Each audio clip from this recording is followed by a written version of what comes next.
You ever just like get in a groove? You know what I mean? Like when you're cooking and everything just flows, you're chopping veggies, the music's on, every movement like right on beat Oh, almost. yeah, yeah, like you're in the zone. Exactly. That's what we're diving into today, this whole idea of rhythm, using this awesome piece called Limerick, Rhythm and Luck. Catchy title. Right.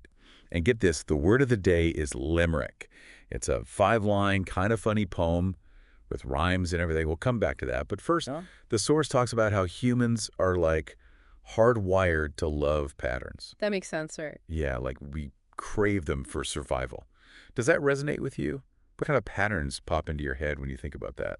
I mean, think about it. If you're way back when, our ancestors spotting patterns was key, right? Like a predator hiding in the bushes or knowing when seasons were going to change. That's a good one. Totally survival stuff. And we still do it today, even in like complex social situations. It's how we learn language, how we make sense of the world. But doesn't that love of patterns also sometimes trip us up? Uh-oh, you're going there. Well, I'm just thinking, we fall for scams, we get stuck in those thought loops where we only see what confirms our beliefs. Confirmation bias. Exactly. Like, our brains are so good at finding patterns that sometimes they make them up.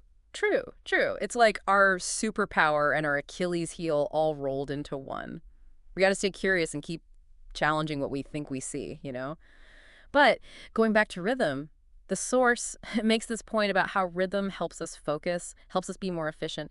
They even describe this person just shredding down the street, totally confident, and it's all because of this internal beat they've got going on. I love that image. Right.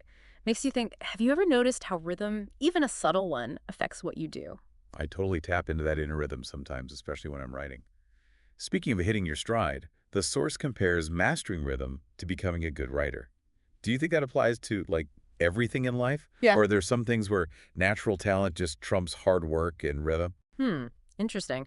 Natural talent definitely matters, don't get me wrong, but I'd argue that rhythmic mastery, it's crucial in almost any field. Think about a surgeon. Precision? Exactly. Or a musician or even a programmer in that flow state.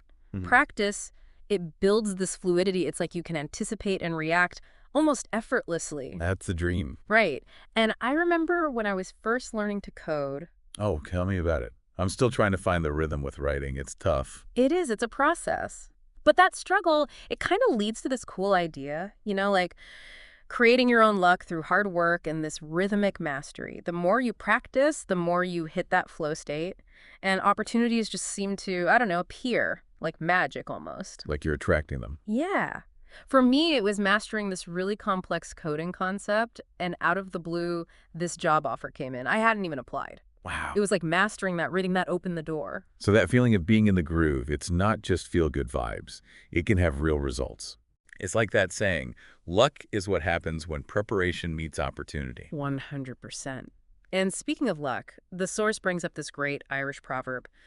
A good friend is like a four-leaf clover, hard to find and lucky to have. What do you think about that? It's so true. It makes you wonder, is there like a connection between friendship and rhythm? Oh, I like that. Do good friends, do they kind of sync up somehow? Maybe that's why they feel so familiar, you know? Proverbs, they're often packed with cultural wisdom, and this one, it really highlights how valuable true friendship is. When you find a friend who gets you, who shares your rhythm, it does feel like luck, like a gift. Yeah, totally. Okay, before we go too deep down that rabbit hole, let's swing back to our word of the day, the limerick. We challenge you, our listeners, find one, or even better, write one, about rhythm or luck or both. It'll be fun, promise. It's interesting. The source doesn't explicitly tie limericks back to the rhythm discussion. I wonder if that's on purpose. Ooh, sneaky. Maybe it's prompting us to think a little deeper.